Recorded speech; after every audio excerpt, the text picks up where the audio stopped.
Welcome to Burning Bright, a weekly podcast presenting poetry and prose from Passenger.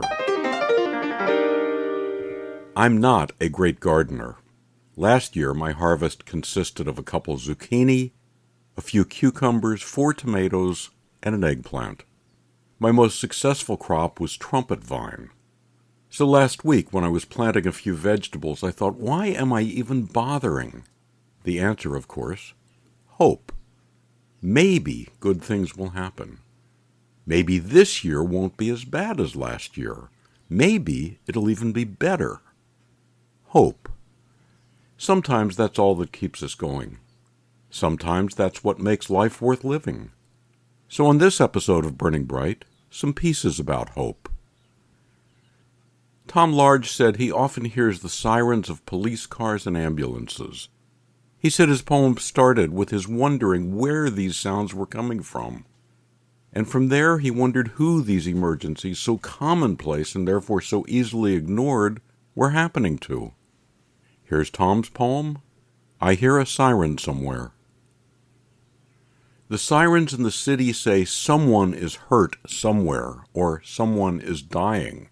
A wailing echoes through the streets, insisting I have a broken brother, a sister who is bleeding, or has simply lost her way. She can't give us her name, and we don't have her address. No, she doesn't know the date today. I no longer pray, but I do hope there is someone waiting with her, sitting beside her on the curb, someone who will gently take her hand, though she keeps on crying.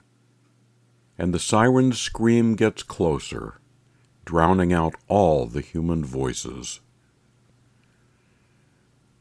I Hear a Siren Somewhere by Tom Large from Passenger's 2020 Poetry Contest issue. Ed Gold said he started this next poem when a workshop leader gave the group lists of Elizabethan words and phrases. Here from Passenger's Winter 2018 issue is Ed's Jabberwocky-like poem, Love Ship. That eye bite you flashed me, was it an amoret or a blench? Are you my half-marrow, or are you just folding me? I am mally of your furticles and myrtles. I swingle in the crisples of your hair. I linger at your heart-spoon, the soft curve of your nuddle. Let's shab out to the sky parlor under the dream hole and smick together and snoozle. We will quaggle all over like jelly. Don't be carked, there will be no afterclap. I am no mere belly friend or Frania, no Walf performing Merly-Muse. We're side by side in the kissing crust, and it smells like cloves and oranges. Ed Gold's poem, Love Ship, about the hope for romance. Chuck Tripi was a pilot until a stroke ended his flying career. He said that this next poem grew out of recurring dreams and also photographs of a highway project that got him dreaming of flying airplanes again. You have to dream an easier dream. You need to land a Boeing 757 on a Sussex County road. It seems to you outsized and impossible. But need is need. Squealing tires, a screech of scattering cars, screamers young and old stampeding, genders and colors and creeds running mad, having a bad day. You have to avoid the stacks. You have to somehow miss the light pole with your lowered wing. Do not snap the wires. Stay between the fences and the barriers. No, the engines cannot catch and spool again. There is no fuel to fire them. Only now do this. Let a dream go deeper.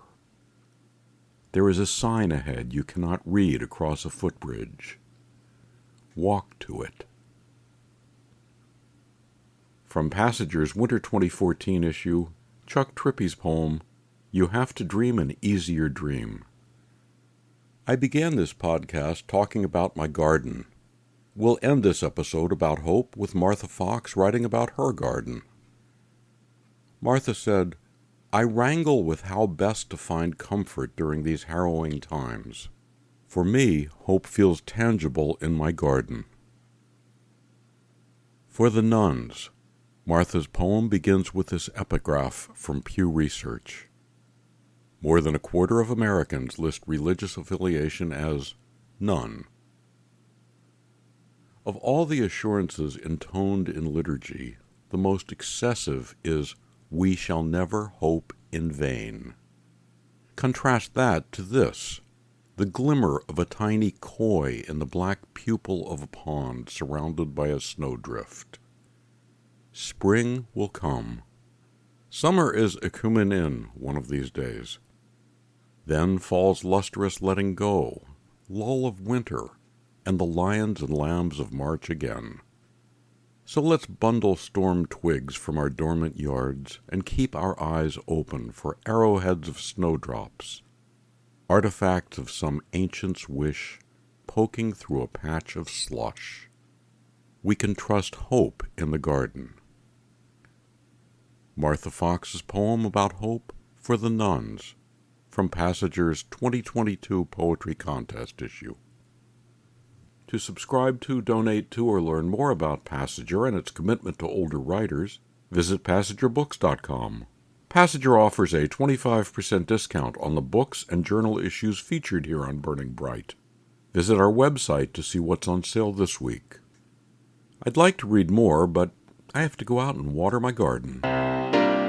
For Christine, Roseanne, Mary, Asher, and the rest of the Passager staff, I'm John Shore.